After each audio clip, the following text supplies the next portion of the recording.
little warning. We are all going to die. There's no way of getting out of it. But take a step back. As they say, use your time wisely. Now, I'm not going to divulge too much into this. When it comes down to it, The key is living in the moment.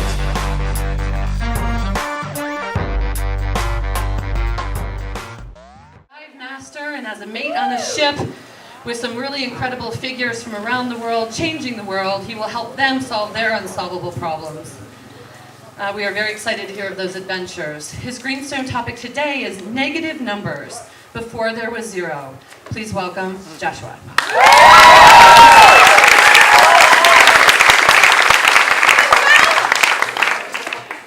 Oh good, the most basic thing, being able to talk. So, hello and well met everyone. As I'm sure you all know by now, I'm here today to entertain, enthrall and maybe even educate you a little bit for the next 13 minutes about math.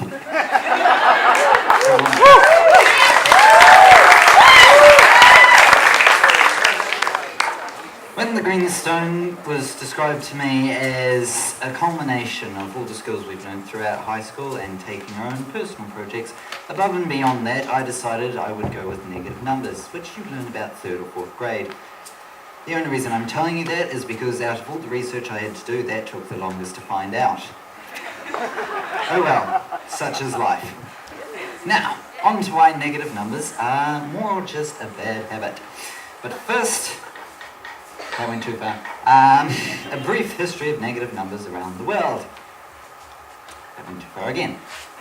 It's hard to scroll this. Over in China, we know that they've been using negative numbers since as early as the 2nd century. We don't know about before then because there was a whole bunch of book burning going on, which is a pity because I like freedom. The Chinese, ever industrious and ever ingenuitive, came up with a system for doing arithmetic with positive and negative numbers using coloured rods. They used red rods to denote positive numbers and black rods to denote negative numbers, which is the opposite of what you get today in banking practices because they like to display negatives as red. That's too far again. There we are. Over in India, I couldn't find any pictures. Just imagine Maddie's presentation. They developed negative numbers based on the idea of profits and debts. And when you don't have computers to do all the computing for you, then it saves a lot of time to show them as two different things. It saves you going through 3 pages of working out. Over in Europe, however, they were very against the ideas of negative numbers, and if you mentioned that, they would look at you funny or throw you out. Sorry. Their mathematics was based on geometry and distances, so the idea of negative numbers was completely absurd because you can't have a negative meter. And they really did not need negative numbers. They used their geometry and mathematics to build such amazing things. They used it to build their temples, their palaces, their arenas, their irrigation, their highways, their underfloor heating, and their sewer systems. Ask Tom about their underfloor heating systems from 1,500 years ago. Now, some of the most common reasons for negative numbers, or logic for negative numbers, would be debt, temperature, and algebra.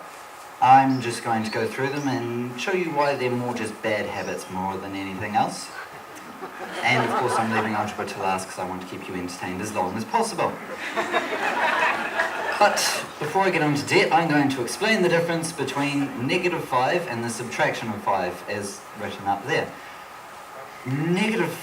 Subtraction of 5 is like cutting a hole in a piece of paper, whereas negative 5 is the hole in the piece of paper, if that makes sense to anyone. If it doesn't, oh well, you don't particularly need to know. Now, on to why debt is a bad habit. I should be able to figure that out anyway. Now, first one is banks.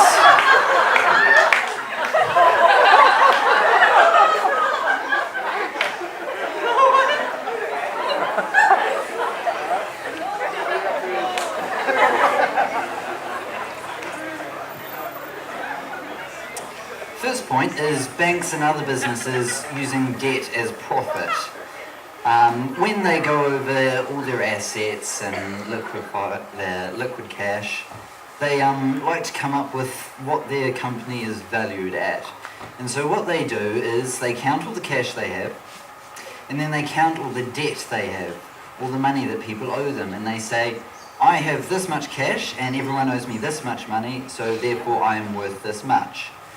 They don't bother to worry about things like people not paying them back or suddenly money stopping worth anything, like a recession or anything like that.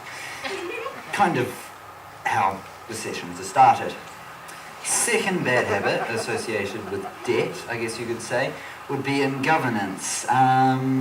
Governments are, well, they aren't necessarily required to declare bankruptcy like other companies, since they have the law to have control over the law to change when they have to declare bankruptcy. So they can effectively keep getting more and more debt until there isn't a limit.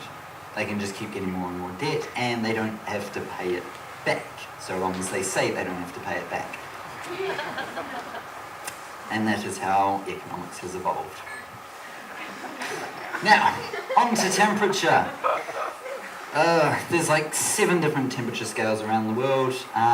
They all have 0 at completely different points, and they all have different numbers meaning different things. It is all over the place.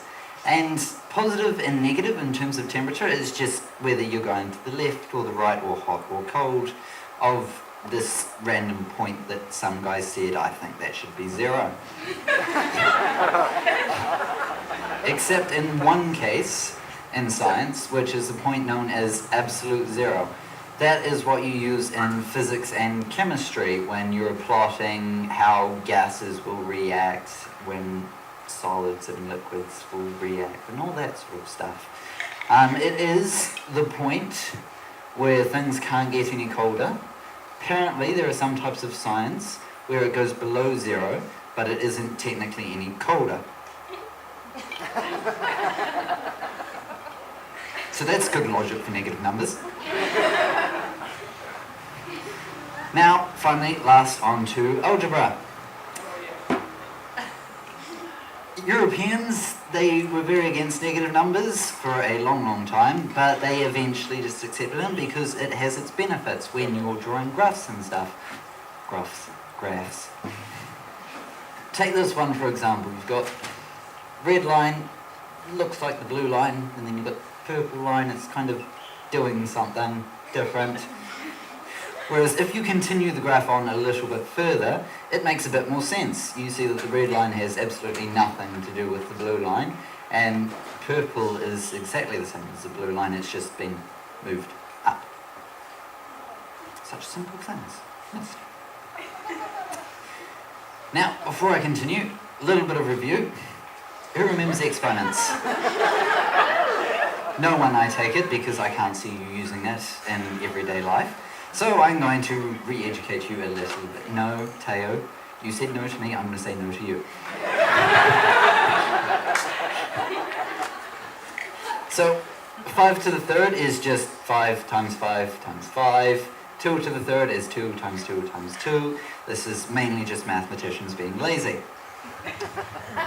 And the third root of 125 is 5. It is the opposite.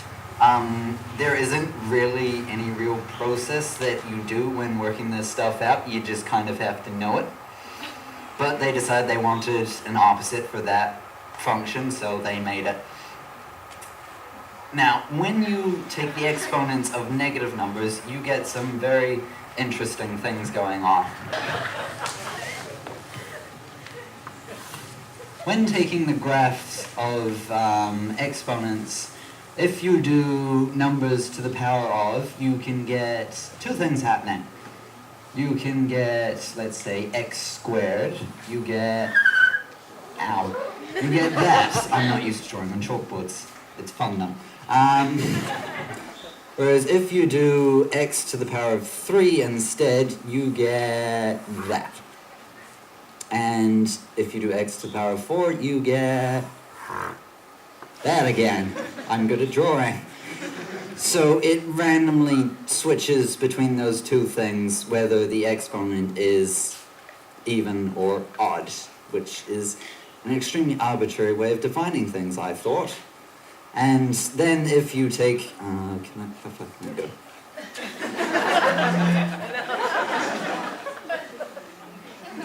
Okay.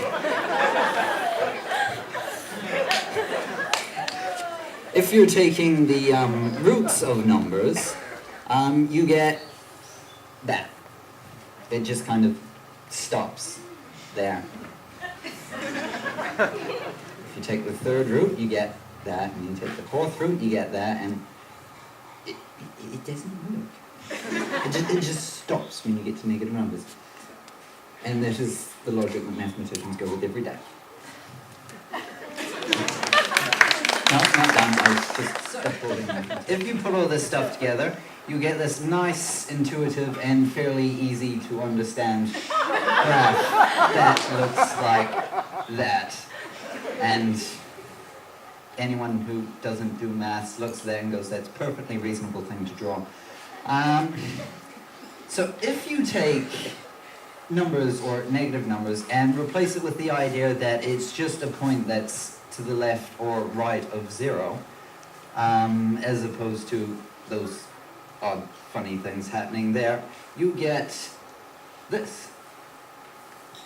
Much easier to understand, much more intuitive, and, well, it looks pretty because it's colourful. This is the point where calculus students make a comment on a problem that might arise from this. You've only been studying this for 6 months. Okay, do you know, Teo?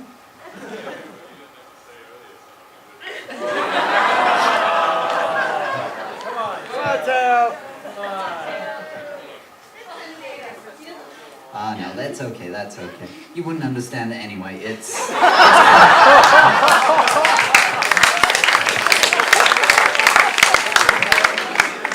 calculus, you have to study it for 6 months. It's not really worth explaining, I'll just describe it generally. Kyle, feel free to fail all your students. So in calculus, when you're taking derivatives, you kind of need what happens for the exponents, not necessarily for the roots, because it has this useful property when taking derivatives or integration. And this kind of undermines all that. But there is a different way that you can do it, using the commutative property of mathematics. I don't suppose any of you would know what that is. No.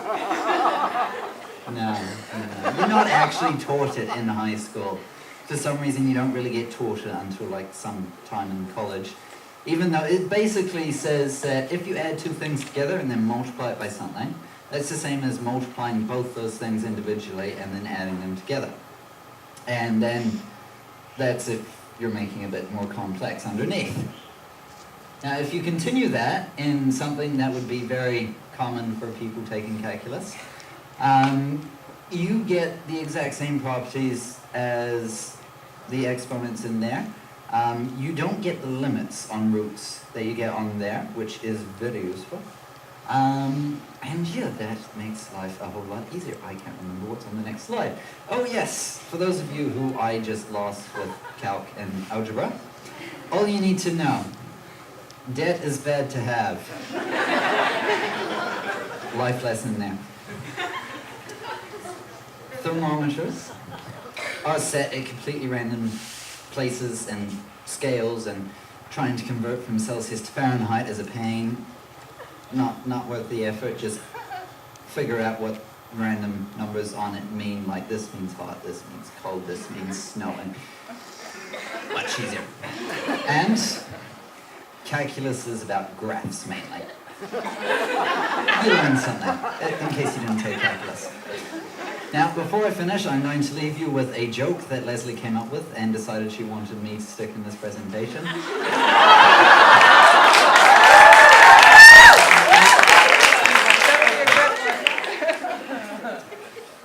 Math is was fun and funny, especially if you get rid of the negatives.